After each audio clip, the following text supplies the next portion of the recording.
आज हम BA first semester history के paper ancient and early medieval India का यूनिट 4 का पार्ट 1 शुरू करने जा रहे हैं। हमारी पूरी वीडियो एग्जाम ओरिएंटेड होती है। आपको यहाँ से पढ़ने के बाद कहीं से पढ़ने की ज़रूरत नहीं पड़ेगी।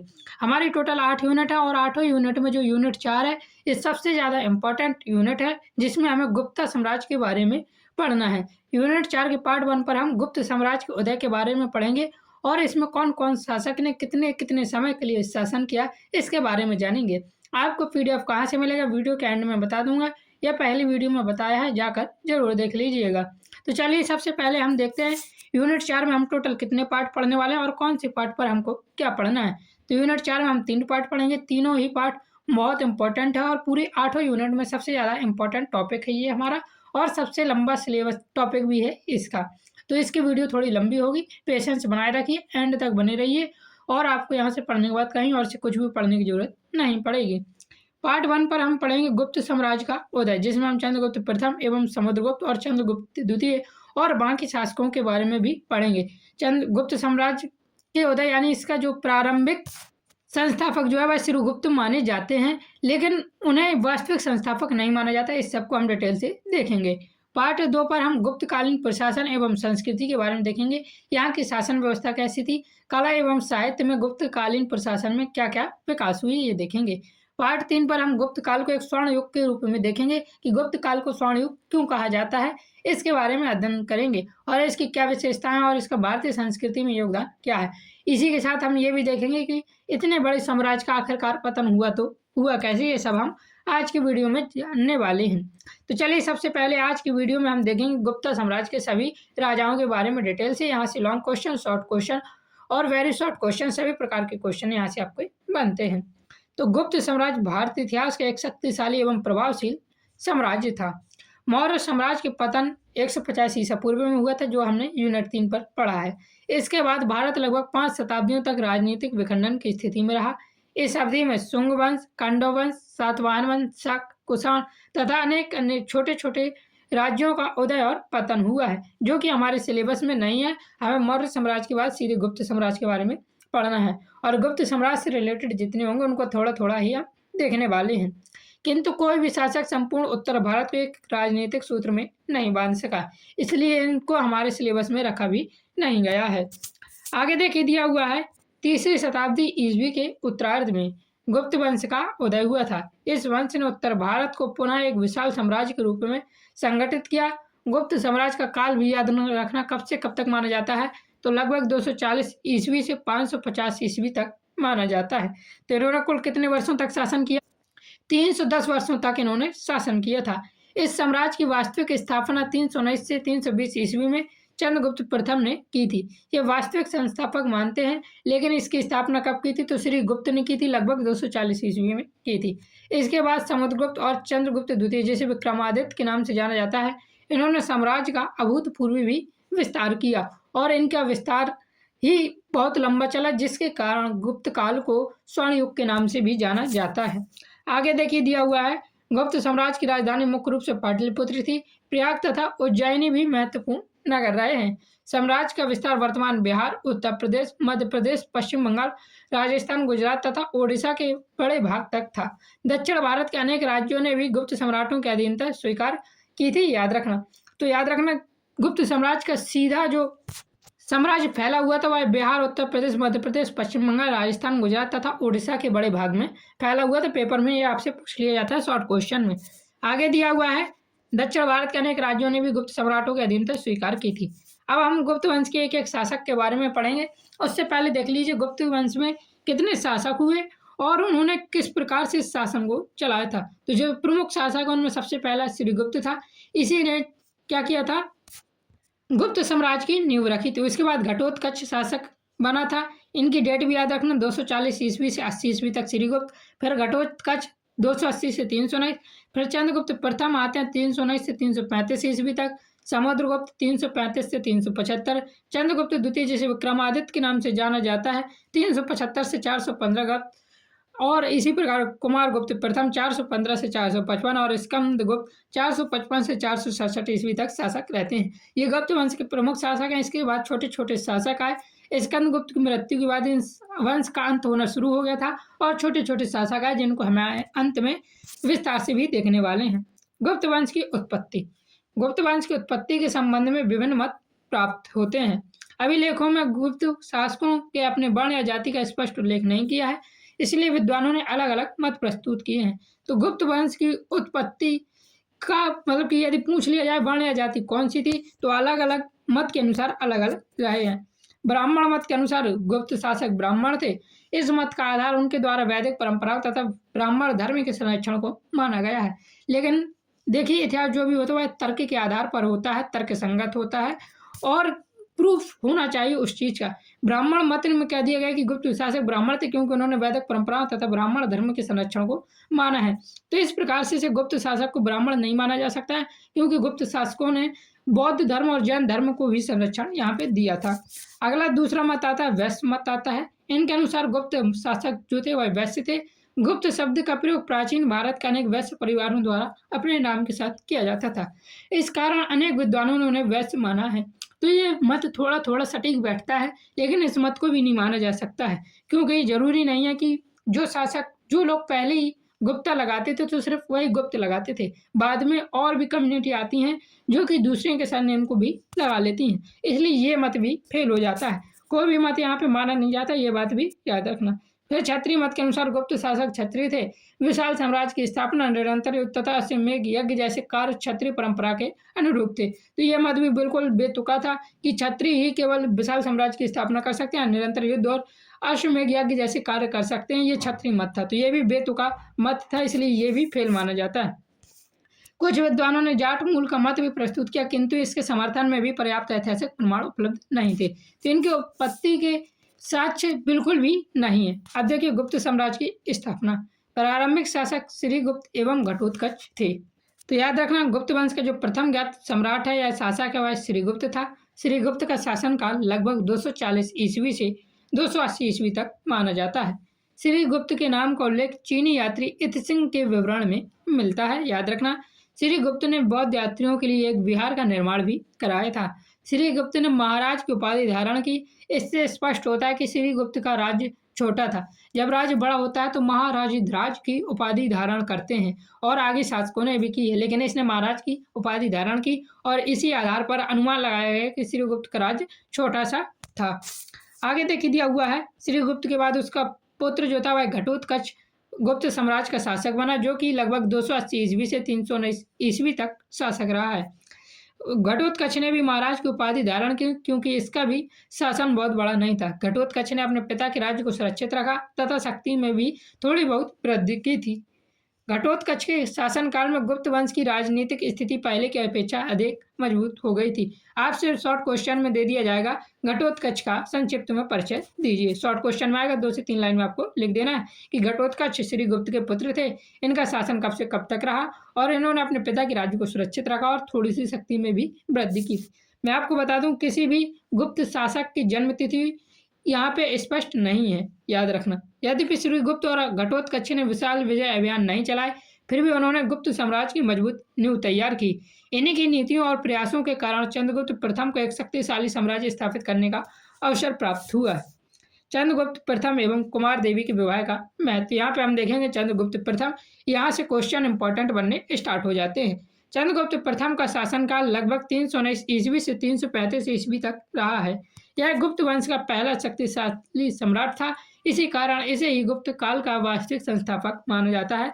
तो जो गुप्त काल का वास्तविक संस्थापक है, तो याद रखना कौन था, तो चंद्रगुप्त प्रथम गुप्त काल के वास्तविक संपादक या संस्थापक थे।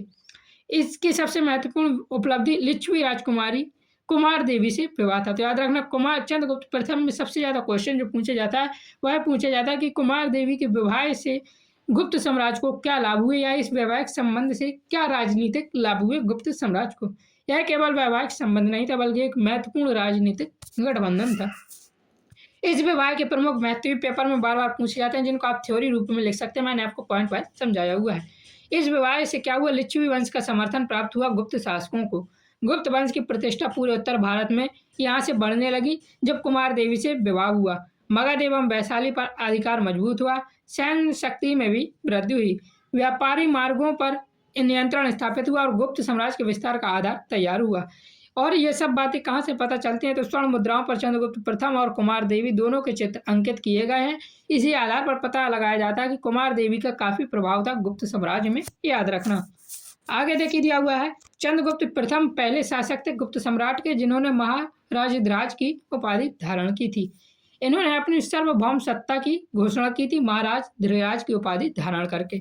चंद्रगुप्त प्रथम के शासन काल में गुप्त राज्य एक छोटे राज्य से विकसित होकर उत्तर भारत के प्रमुख साम्राज्य के रूप में स्थापित हुआ और आगे चलकर समुद्रगुप्त ने इसी आधार पर गुप्त साम्राज्य को भारत के सबसे विशाल साम्राज्यों में परिवर्तित कर दिया। आपको जो है चंद्रगुप्त प्रथम से शॉर्ट क्वेश्चन ही ज्यादातर देखने को मिलते हैं। लॉन्ग क्वेश्चन आपको जो देखने को मिलते हैं भाई समुद्रगुप्त से देखने को मिलते हैं पेपर में, याद रखना। चंद्रगुप्त प्रथम के बाद उसका पुत्र जो था समुद्रगुप्त था, 335 ईस्वी में सिंहासन पर बैठा था। यह गुप्त वंश का सबसे महान विजेता और साम्राज्य निर्माता माना जाता है। अपने अद्भुत कौशल, विजय अभियानों तथा राजनीतिक दूरदर्शिता के कारण इसे भारतीय इतिहास का नेपोलियन भी कहा गया है। तो याद रखना, भारतीय इतिहास का नेपोलियन किसे कहा गया है? तो समुद्रगुप्त को कहा गया है। किस इतिहासकार ने ये संज्ञा दी है, ये उपाधि दी है? तो वी स्मिथ ने दी है। और क्यों दी? क्योंकि इसके पास अद्भुत सैन्य कौशल था, विजय अभियान भी इसने चलाया और इसके पास राजनीतिक दूरदर्शिता भी थी। इसी कारण इसे भारतीय इतिहास का नेपोलियन कहा जाता है। इसने बहुत से राज्य जीते, कई राजाओं को पराजित किया, दक्षिण भारत को अपने अधीन भी किया। इसी कारण क्या कहा गया? भारत का नेपोलियन समुद्रगुप्त को कहा गया है। कहा जाता है समुद्रगुप्त का घोड़ा 3 समुद्र का पानी पी सकता था, अर्थात मतलब कि जब पहले राजा होता था तो केवल उसका घोड़ा उसी राज्य का पानी पी सकता था जिस राज्य में उसका शासन होता था। इसी आधार पर इसका शासन पूरे भारत में था, इसलिए 3 समुद्र का पानी पी सकता था समुद्रगुप्त का घोड़ा।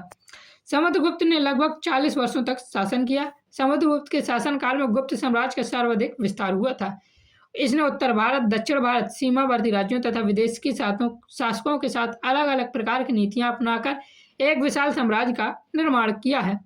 समुद्रगुप्त की उपलब्धियों की जानकारी मुख्य रूप से प्रयाग प्रशस्ति, स्वर्ण मुद्राओं तथा विभिन्न अभिलेखों से प्राप्त होती है। प्रयाग प्रशस्ति अभिलेख के बारे में मैं आपको थोड़ी जानकारी दे दूं तो ये जो प्रयाग प्रशस्ति अभिलेख है समुद्रगुप्त का सबसे प्रमुख अभिलेख माना जाता है।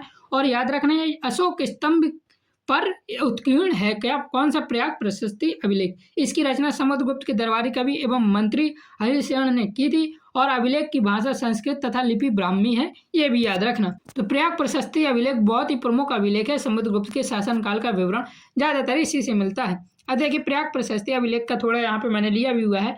समुद्रगुप्त के जीवन और विजय अभियानों की सबसे महत्वपूर्ण जानकारी प्रयाग प्रशस्ति अभिलेख से मिलती है। यह प्रयाग वर्तमान प्रयागराज में स्थित है और यह अशोक के स्तंभ पर उत्कीर्ण है। इसकी रचना समुद्रगुप्त के दरबारी कवि एवं महामंत्री हरिशरण ने की थी। यह संस्कृत भाषा में लिखा है और ब्राह्मी लिपि में भी लिखा गया है, याद रखना। यह प्रस्तुतिगत और पद्य दोनों शैली में लिखी गई है, याद रखना। प्रयाग प्रशस्ति से जो प्राप्त जानकारियां, उन जानकारियों को देखते हैं। पेपर में आपसे पूछ लिया जाएगा प्रयाग प्रशस्ति से समुद्रगुप्त के शासनकाल की क्या क्या जानकारी मिलती है। तो प्रयाग प्रशस्ति अभिलेख से समुद्रगुप्त की राज्यरोहण की जानकारी मिलती है। उसके व्यक्तित्व, उसका कैसा व्यक्तित्व था और उसके कैसा गुण था, ये जानकारी भी प्रयाग प्रशस्ति अभिलेख से मिलती है। आर्यवर्त के राज्यों पर जो विजय प्राप्त की, दक्षिणापथ अभियान का भी विवरण मिलता है। सीमावर्ती राज्यों एवं गढ़ राज्यों के साथ कैसा संबंध था, इसकी जानकारी भी प्रयाग प्रशस्ति अभिलेख से मिलती है। विदेशी शासकों के साथ क्या कूटनीतिक संबंध थे समुद्रगुप्त के, ये जानकारी। अश्वमेध यज्ञ का आयोजन और गुप्त साम्राज्य की सीमाओं की जानकारी भी यहाँ से, विस्तार की जानकारी भी यहाँ से आपको मिलती है। तो हम समुद्रगुप्त के सभी अभियानों की यहाँ पे चर्चा करेंगे और डिटेल से पढ़ेंगे कि प्रयाग प्रशस्ति अभिलेख में आखिर क्या क्या मिला है। समुद्रगुप्त का मुख्य उद्देश्य संपूर्ण उत्तर भारत में अपनी सर्वोच्च सत्ता स्थापित करना था। इसके लिए उसने अनेक सैन्य अभियान चलाए। उसके विजय अभियान को सामूहिक रूप से दिग्विजय अभियान कहा जाता है और इस सब की जानकारी प्रयाग प्रशस्ति अभिलेख से ही मुख्य रूप से मिलती है।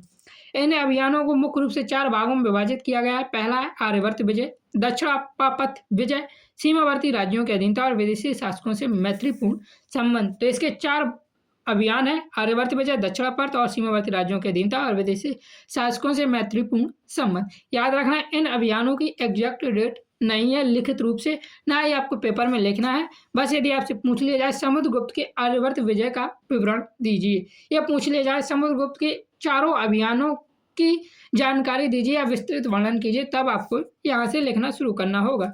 तो आर्यवर्त विजय में सबसे पहले देखिए, आर्यवर्त शासन उत्तर भारत के उस क्षेत्र से है जहाँ अनेक छोटे छोटे राज्य स्थापित थे। तो याद रखना आर्यवर्त का आशय क्या है, तो उत्तर भारत के उन क्षेत्र से है जहाँ छोटे छोटे राज्यों का शासन स्थापित था। समुद्रगुप्त ने इन राज्यों पर आक्रमण कर उन्हें पूरी तरह अपने साम्राज्य में मिला लिया गया। प्रयाग प्रशस्ति में पराजित 9 शासकों का उल्लेख मिलता है। तो आपसे पेपर में पूछ लिया जाएगा आर्यवर्त के कितने शासकों का उल्लेख मिलता है प्रयाग प्रशस्ति अभिलेख में, या समुद्रगुप्त ने आर्यवर्त विजय में कितने शासकों को हराया था। तो पहला देखिए रुद्रदेव है, दूसरा मतिल है, तीसरा नागदत्त, चंद्रवर्मन, गणपति नाग, नागसेन, अच्युत, नंदन और बलवर्मन। तो आर्यवर्त विजय में इसने 9 शासक जीते थे। 9 शासक का नाम याद रख लेना, पेपर में कभी कभी पूछ लिया जाता है। अब देखिए आर्यवर्त विजय के क्या क्या परिणाम हुए, ये भी आपसे पेपर में पूछा जाएगा या सीधे पूछ लिया जाएगा। आर्यवर्त विजय का विस्तृत वर्णन कीजिए। संपूर्ण उत्तर भारत पर गुप्त साम्राज्य का अधिकार स्थापित हुआ आर्य विजय के बाद। विरोधी शक्तियों का यहाँ पे अंत हो गया आर्यवर्त विजय के बाद, और साम्राज्य की सीमाएं अत्यधिक विस्तृत हो गई और समुद्रगुप्त की सर्वोच्च संस्था यहाँ पे स्थापित भी हो गई। अब देखिए दूसरा अभियान तब आया था दक्षिणापथ अभियान। आपको यहाँ से 100% स्कोर करना है तो वीडियो में एंड तक जरूर बने रहें। वीडियो थोड़ी लंबी होगी पर आपके एग्जाम ओरिएंटेड होगी, आपको यहाँ से पढ़ने के बाद कहीं और से पढ़ने की जरूरत नहीं पड़ेगी। उत्तर भारत पर अधिकार स्थापित करने के बाद समुद्रगुप्त ने दक्षिण भारत की ओर अपना अभियान प्रारंभ किया। प्रयाग प्रशस्ति में दक्षिण भारत के 12 शासकों का उल्लेख मिलता है। समुद्रगुप्त ने इन राज्यों को पराजित किया, किंतु उनके राज्य अपने साम्राज्य में नहीं मिलाए। क्यों नहीं मिलाए, इसकी जानकारी भी मैं आपको आगे दूंगा। इसने पराजित शासकों को उनका राज्य वापस कर दिया, इस शर्त पर कि वे गुप्त सम्राट की अधीनता स्वीकार करेंगे तथा समय समय पर कर और उपहार भेजेंगे। यह नीति अत्यंत व्यवहारिक थी क्योंकि दक्षिण भारत गुप्त राजधानी से बहुत दूर था। तो यही कारण था कि समुद्रगुप्त ने इन शासकों को अपने राज्य पर नहीं मिलाया, क्योंकि जब कोई राज्य राजधानी से दूर हो जाता है तो उस पर अपना शासन बनाए रखना थोड़ा कठिन हो जाता है और खर्चा भी बढ़ जाता है। और यही नीति अत्यंत व्यवहारिक थी इसकी कि इसने क्या किया था कि उनको अपने राज्य पर नहीं मिलाया था। तो दक्षिण भारत गुप्त राजधानी से बहुत दूर था, इसलिए समुद्रगुप्त ने दक्षिण पथ अभियान के राज्यों को अपने राज्य पर नहीं मिलाया था। दक्षिण पथ के प्रमुख शासक जो कि 12 शासक हैं, इनके नाम याद रखना। पहला महेंद्र था जो कि कौशल का था। इसी प्रकार व्याघ्रराज, मंत्रराज, महेंद्र, स्वामिदत्त, दमन, विष्णुगुप्त, नीलराज, हस्तिवर्मन, उग्रसेन, कुबेर और धनंजय शासक दक्षिणापथ के प्रमुख शासक थे जिनसे विजय प्राप्त की थी समुद्रगुप्त ने। दक्षिणापथ अभियान के क्या परिणाम निकले, दक्षिण भारत में गुप्त साम्राज्य का प्रभाव स्थापित हुआ। अनेक राज्यों ने गुप्त साम्राज्य की अधीनता स्वीकार की, सभी राज्यों ने लगभग कर ली थी। व्यापारिक संबंध भी यहाँ से मजबूत हुई और समुद्रगुप्त की प्रतिष्ठा संपूर्ण भारत में यहाँ से बढ़ने लगी थी। अब देखिए सीमावर्ती राज्यों एवं गढ़ राज्यों के साथ भी गुप्त साम्राज्य के अच्छे खासे संबंध थे, उनके बारे में देखते हैं। समुद्रगुप्त ने केवल विजय प्राप्त करने की नीति नहीं अपनाई, बल्कि सीमावर्ती राज्यों तथा गढ़ राज्यों के साथ संतुलित एवं व्यवहारिक संबंध स्थापित किए। इन राज्यों को पूर्णतः अपने साम्राज्य में सम्मिलित करने के स्थान पर उनकी अधीनता स्वीकार कराया गया। इससे साम्राज्य की सीमाएं सुरक्षित रहीं तथा अनावश्यक युद्धों से बचा हुआ। क्या किया था, तो यहाँ से क्या किया कि इनका बचाव हो गया, इन्हों को सीमाएं सुरक्षित हो गई और अनावश्यक युद्धों से बचाव हो गया। जब हमारे पड़ोसी राज्यों पड़ोसी देशों से संबंध अच्छे होते हैं तो वहाँ से हमला होने के चांस बहुत कम हो जाते हैं। तो यही लाभ हुआ गुप्त साम्राज्य को सीमावर्ती राज्य और गढ़ राज्यों से संबंध बनाने का। अब देखिए प्रयाग प्रशस्ति में जिन सीमावर्ती राज्यों का उल्लेख मिलता है उनमें प्रमुख है, पहला समतट जिसे दक्षिण पूर्व बंगाल, दावक जिसे जो कि वर्तमान असम का भाग है, नेपाल, कतरपुर और कामरूप जो कि असम पर है। ये कुल मिला के 5 राज्य थे जो कि सीमावर्ती राज्य कहलाते हैं। इन सभी राज्यों ने समुद्रगुप्त की अधीनता स्वीकार की तथा समय समय पर कर, उपहार और भेंट भेजी। आगे देखिए दिया हुआ है समुद्रगुप्त ने अनेक गढ़ राज्यों को भी अपने प्रभाव में लिया। प्रमुख गढ़राज मालव, अर्जुनयान, यादव, मद्रक, आभीर, प्रार्जुन, सन, कानिक, काक और खरफिक गढ़राज प्रमुख हैं। इनको याद कर लेना, पेपर में पूछ लिए जाते हैं इनके नाम। इन गढ़ राज्यों ने गुप्त सम्राट की सर्वोच्च सत्ता स्वीकार की और आवश्यकता पड़ने पर सैन्य सहायता भी प्रदान की। इसी नीति के परिणाम स्वरूप गुप्त साम्राज्य की सीमाएं सुरक्षित रहीं। उत्तर पश्चिम से होने वाले आक्रमणों की संभावना भी यहाँ से कम हो गई। अब समुद्रगुप्त की विदेश नीति देखते हैं, उसके बाद समुद्रगुप्त की यह अभियान खत्म हो जाएगा। समुद्रगुप्त की विदेश नीति अत्यंत दूरदर्शी और व्यवहारिक थी। उसने दूर स्थित राज्यों पर अधिकार करने के बजाय मैत्रीपूर्ण संबंध स्थापित की। जब आप ज़्यादा क्षेत्र में यदि शासन करने लगेंगे तो शासन व्यवस्था को बनाए रखने में बहुत कठिनाई होगी। इसी कारण इसने समुद्रगुप्त ने क्या किया, उन पर अधिकार करने के बजाय उनसे दोस्ती का हाथ बढ़ाया और मैत्रीपूर्ण संबंध स्थापित किए थे। विदेशी शासकों ने समुद्रगुप्त की शक्ति से प्रभावित होकर उसके साथ मैत्री स्थापित की। उन्होंने दूत भेजे, उपहार भेंट किए तथा राजनयिक संबंध बनाए। अब जब यहाँ दूत भेजने की बात आती है तो मैं आपको बता दूं, एक फायान नाम का व्यक्ति था जो कि चीन से भारत आया था। समुद्रगुप्त के शासनकाल में आया था और इसके भारत आने का उद्देश्य बौद्ध धर्म और बौद्ध ग्रंथों का अध्ययन करना था। तो यहाँ पे याद रखना, फायान कब आया था भारत, तो 399 से 414 ईस्वी तक भारत आया था। और फायान की किताब से भी, जो कि फोको की नामक पुस्तक है, इससे इसकी जो कि समुद्रगुप्त की सामाजिक, धार्मिक और राजनीतिक स्थिति का वर्णन भी मिलता है। समुद्रगुप्त के समय की राजनीति, मतलब पूरे गुप्त साम्राज्य की राजनीतिक स्थिति, आर्थिक स्थिति और सामाजिक स्थिति कैसी थी, इसका अध्ययन भी हम करेंगे पार्ट 2 पर।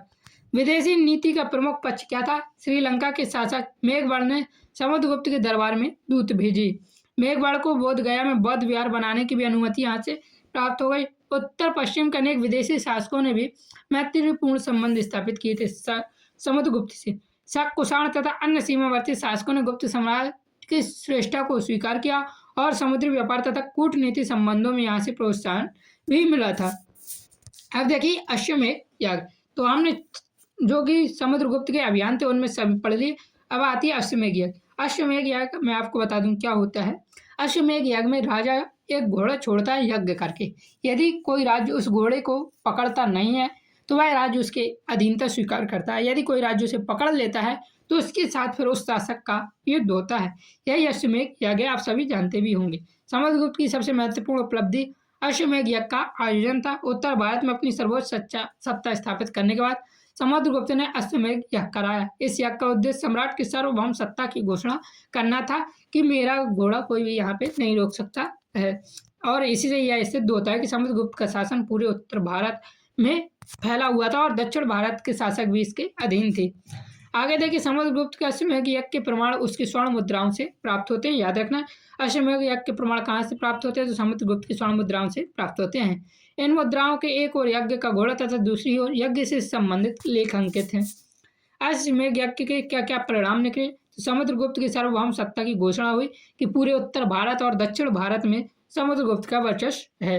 गुप्त साम्राज्य की यहाँ से प्रतिष्ठा अत्यधिक बढ़ गई और समकालीन शासकों पर भी उसका प्रभाव स्थापित हुआ। गुप्त साम्राज्य की शक्ति पूरे भारत में प्रदर्शन हुआ गुप्त साम्राज्य की शक्ति का। अब देखिए, समुद्रगुप्त ने इतने सारे काम किए, तो समुद्रगुप्त के व्यक्तित्व का मूल्यांकन कर लेते हैं कि समुद्रगुप्त एक कैसा शासक था। और इसी आधार पर क्या कहा, B.A. स्मिथ ने इसे भारत का नेपोलियन कहा था। समुद्रगुप्त केवल महान विजेता ही नहीं बल्कि एक योग्य शासक और कुशल राजनीतिक भी था। इसने परिस्थितियों के अनुसार अलग अलग नीतियां अपनाई। उत्तर भारत के राज्यों को सीधे साम्राज्य में मिला लिया, दक्षिण भारत के राज्यों को अधीनस्थ बनाकर स्वतंत्र रहने दिया तथा सीमावर्ती राज्यों और विदेशी शक्तियों के साथ मैत्रीपूर्ण संबंध बनाए रखे। ये सब हमने ऊपर पढ़ा है, बस इसको यहाँ पे थोड़ा सा जानेंगे। इसके बजाय नीति के कारण गुप्त साम्राज्य उत्तर भारत का सबसे शक्तिशाली सम्राट बन गया। इस शासनकाल में गुप्त साम्राज्य की सीमाएं हिमालय से नर्मदा नदी तक तथा बंगाल से पश्चिम भारत तक विस्तृत हो। तो याद रखना, समुद्रगुप्त के शासनकाल में गुप्त साम्राज्य की सीमाएं कहाँ से कहाँ तक फैली थी? तो हिमालय से नर्मदा नदी तक तथा बंगाल से पश्चिम भारत तक फैली हुई थी। समुद्रगुप्त के शासनकाल की प्रमुख उपलब्धियां क्या थी? तो लगभग 335 ईसा पूर्व में समुद्रगुप्त शासनकाल में बैठा था। प्रयाग प्रशस्ति में इसके शासन का विस्तृत वर्णन मिलता है। आर्यवर्त के 9 शासकों को पराजित कर उनको राज्य में विलय किया। दक्षिणापथ के 12 शासकों को पराजित कर अधीनता स्वीकार की। सीमावर्ती राज्यों और गढ़ राज्यों को अपने प्रभाव में लिया। विदेशियों के साथ मैत्रीपूर्ण संबंध स्थापित की। अश्वमेध यज्ञ का आयोजन कर सार्वभौम सत्ता की घोषणा की। ये सभी उपलब्धियां हमने ऊपर पढ़ी हैं और गुप्त साम्राज्य को भारत का सबसे शक्तिशाली साम्राज्य यहाँ पे बना दिया।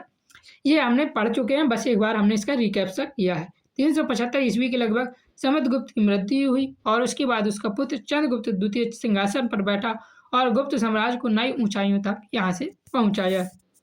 आगे देखिए, कुमारगुप्त प्रथम, जो कि समुद्रगुप्त के बाद उसका पुत्र चंद्रगुप्त द्वितीय था। मैंने आपको एक चीज गलत बता दी, यहाँ पे हमने चंद्रगुप्त द्वितीय का वर्णन नहीं किया, समुद्रगुप्त शासनकाल के बाद। तो इसके बाद समुद्रगुप्त की मृत्यु के बाद उसका पुत्र चंद्रगुप्त द्वितीय क्या करता है, गुप्त काल के शासन काल में शासक बनता है। और मैंने आपको बताया था समुद्रगुप्त के समय फायान भारत आया था, तो ये भी थोड़ा गलत हो गया था। तो इसके पुत्र चंद्रगुप्त द्वितीय के शासन काल में जो फायान क्या है भारत आया था। याद रखना यह गुप्त वंश का शासक बना था। कब बना था, तो 375 ईस्वी से लगभग 415 ईस्वी तक शासन किया है पुत्र चंद्रगुप्त द्वितीय ने, याद रखना। और इसकी प्रमुख उपाधि जो थी चंद्रगुप्त द्वितीय की, वह विक्रमादित्य की उपाधि थी। पिता समुद्रगुप्त थे और इनकी माता का नाम भी याद रख लेना, दत्ता देवी माता का नाम था। पेपर में कम पूछा जाता है, इसलिए मैंने यहाँ पे चंद्रगुप्त द्वितीय के बारे में कम वर्णन किया है। प्रमुख उपलब्धियां थी इनकी, सको पश्चिम क्षत्रपों को पराजित कर पश्चिम भारत पर अधिकार किया था। और फायान जो कि चीनी यात्री था, चंद्रगुप्त द्वितीय के शासनकाल में भारत आया था। तो ये याद रखना इतना चंद्रगुप्त द्वितीय के बारे में। फिर जो दूसरा अगला शासक आता है कुमारगुप्त प्रथम आता है, इससे भी पेपर में क्वेश्चन पूछ लिए जाते हैं। चंद्रगुप्त द्वितीय के बारे में थोड़ा सा डिस्टर्ब हो गया है, उसको याद कर लेना। चंद्रगुप्त द्वितीय की मृत्यु लगभग 415 ईस्वी में उसके पुत्र कुमारगुप्त प्रथम सिंहासन पर बैठा था। तो याद रखना किसकी मृत्यु के बाद बैठा था, इसकी मृत्यु कब हो गई थी, चंद्रगुप्त द्वितीय की 415 ईस्वी में हो गई थी। और फिर पुत्र कुमारगुप्त प्रथम सिंहासन पर बैठा। कुमारगुप्त प्रथम ने लगभग 40 वर्षों तक शासन किया। इसके शासनकाल में गुप्त साम्राज्य की सीमाएं लगभग सुरक्षित आई तथा साम्राज्य में राजनीतिक स्थिरता भी बनी रही।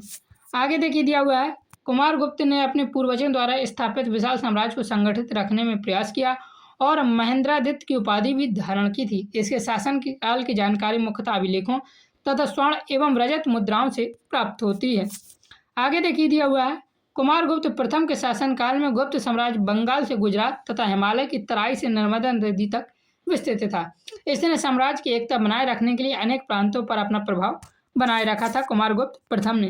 कुमारगुप्त प्रथम के शासनकाल की प्रमुख उपलब्धियां, सबसे पहले इनका सिंहासन 415 ईस्वी में बैठे, महेंद्रादित्य की उपाधि धारण की, विशाल गुप्त साम्राज्य को संगठित एवं सुरक्षित रखा, समाज में राजनीतिक स्थिरता बनाए रखी और विभिन्न प्रकार की स्वर्ण एवं रजत मुद्राएं कुमारगुप्त प्रथम ने जारी की थी। शासन के अंतिम वर्षों में कुछ चुनौतियों का भी इन्होंने सामना करना पड़ा।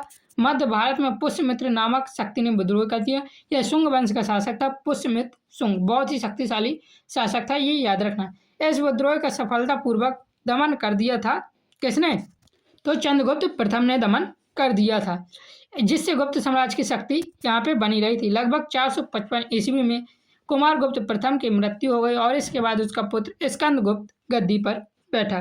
तो चंद्रगुप्त द्वितीय जो मैंने नहीं पढ़ा था उसको याद रख लेना, मैं बार बार कह रहा हूँ। और जब मैं आपको पीडीएफ दूंगा तो उसमें ऐड भी कर दूंगा। स्कंदगुप्त एवं हुणों के आक्रमण, हुणों को मुख्य रूप से हुंडो भी कहा जाता है, याद रखना। 455 ईस्वी में स्कंदगुप्त साम्राज्य का शासक बना। स्कंदगुप्त गुप्त वंश का अंतिम महान सम्राट था। इसके शासनकाल में साम्राज्य की सबसे बड़ी चुनौती हुणों या हुंडों के आक्रमण है। हुण मध्य एशिया के एक अत्यंत युद्धप्रिय एवं शक्तिशाली जाति थी। उन्होंने पहले मध्य एशिया और यूरोप के अनेक क्षेत्रों पर आक्रमण किए, फिर उत्तर और पश्चिम भारत की ओर बढ़े। स्कंदगुप्त ने अपने शासन के प्रारंभ में ही हुणों का आक्रमण सफलतापूर्वक सामना किया था और इसके आक्रमण को सफलतापूर्वक दबा भी दिया था। और आगे देखिए दिया है, इसने उन्हें पराजित कर भारत से बाहर भी खदेड़ दिया था। इस विजय के कारण कुछ समय के लिए गुप्त साम्राज्य सुरक्षित भी रहा, लेकिन इसके बाद कोई भी अच्छा उत्तराधिकारी नहीं आया और यहाँ से गुप्त साम्राज्य का पतन प्रारंभ हो जाता है। स्कंदगुप्त की हुणों पर विजय के प्रमुख परिणाम, उत्तर पश्चिम सीमा सुरक्षित हुई थी। गुप्त साम्राज्य का विघटन कुछ समय के लिए रुक गया था, लेकिन बाद में हो ही गया था। हुणों का भारत में स्थायी प्रवेश टल गया था और स्कंदगुप्त की प्रतिष्ठा अत्यधिक यहाँ से बढ़ गई थी। हुणों के अतिरिक्त स्कंदगुप्त को साम्राज्य के भीतर भी अनेक कठिनाइयों का सामना करना पड़ा। निरंतर युद्ध के कारण राजकोष पर भारी भार पड़ा, सेना पर अत्यधिक व्यय हुआ तथा आर्थिक स्थिति कमजोर होने लगी थी स्कंदगुप्त के समय ही। स्कंदगुप्त के शासनकाल की जानकारी मुख्यतः जूनागढ़ अभिलेख, भीतरी स्तंभ अभिलेख और से प्राप्त होती है। जूनागढ़ अभिलेख से ज्ञात होता है कि उसके शासनकाल में सौराष्ट्र के राज्यपाल पर्णदत्त तथा पुत्र चक्रपालित ने सुदर्शन झील के बांध की मरम्मत कराई थी। ये वही सुदर्शन झील है जो चंद्रगुप्त मौर्य के शासनकाल में गुजरात में निर्मित हुई थी, जिसका बाद में अशोक ने भी मरम्मत कराई और इसके बाद जो कि स्कंदगुप्त थे इन्होंने भी सुदर्शन झील बांध की मरम्मत कराई थी। याद रखना सुदर्शन झील बहुत प्रमुख है। स्कंदगुप्त की प्रमुख उपलब्धियां, लगभग 455 ईस्वी में सिंहासन पर बैठे, हुणों के प्रथम आक्रमण को फेल किया, साम्राज्य की सीमाओं को सफलतापूर्वक सुरक्षा की और 467 ईस्वी तक शासन किया। स्कंदगुप्त की मृत्यु 467 ईस्वी में हो जाती है और इसके बाद गुप्त साम्राज्य की शक्ति धीरे धीरे कमजोर होने लगती है। उत्तरवर्ती गुप्त शासक हैं जिनको हम देखेंगे, इनके बारे में हमें डिटेल से नहीं पढ़ना, बस इनका शासन कब से कब तक रहा ये देखना है। स्कंदगुप्त के बाद गुप्त साम्राज्य में उत्तराधिकारियों को लेकर संघर्ष प्रारंभ हो गया और इसके कारण केंद्रीय सत्ता कमजोर होती चली गई और यही कारण बना था गुप्त साम्राज्य के पतन का कारण, जो कि हम पार्ट 3 पर अंत में पढ़ेंगे। उत्तरवर्ती शासक अपने पूर्वजों की भांति शक्तिशाली नहीं थे। तो उत्तरवर्ती शासक यानी स्कंदगुप्त के बाद जो शासक रहे हैं उनका देख लीजिए। स्कंदगुप्त के बाद अगला शासक आता है पुरुगुप्त, जो कि 467 से 473 ईस्वी तक शासन करता है। कुमारगुप्त द्वितीय आता है, ये केवल 3 साल ही शासन करता है। फिर बुधगुप्त आता है, ये थोड़ा लंबा शासन खींच ले जाता है, लगभग 20 वर्ष तक बुधगुप्त शासन करता है। नरसिंहगुप्त बालादित्य आते हैं, ये भी 35 वर्ष तक शासन करते हैं। कुमारगुप्त तृतीय आते हैं और ये 10 वर्ष तक शासन करते हैं। विष्णुगुप्त लगभग 540 ईस्वी से 550 ईस्वी तक शासन करते हैं और इस समय तक गुप्त साम्राज्य लगभग पूरा टूट चुका था, इसकी आंतरिक शक्ति कमजोर हो चुकी थी और यहीं से इसका पतन हो जाता है। इन शासकों के समय लगातार सिकुड़ता रहा साम्राज्य इनका और प्रांत स्वतंत्र हो गए। हुणों ने पुनः भारत पर आक्रमण किया और लगभग 515 ईस्वी में हुण शासक तोड़ामाड़ थे, जो इन्होंने उत्तर भारत के अनेक क्षेत्रों पर भी अधिकार कर लिया था। 515 ईस्वी में कौन सा शासक था, तो याद रखना यहाँ पे हमारे नरसिंहगुप्त बालादित्य शासन थे और इसी के शासन में हुण शासक तोड़ामाड़ ने आक्रमण किया और भारत पर उत्तर भारत के कुछ साम्राज्यों पर कब्जा भी कर लिया था और लगभग 585 ईस्वी तक गुप्त साम्राज्य का लगभग पूर्ण पतन हो गया और भारत में अनेक स्वतंत्र राज्यों का यहाँ से उदय हो गया।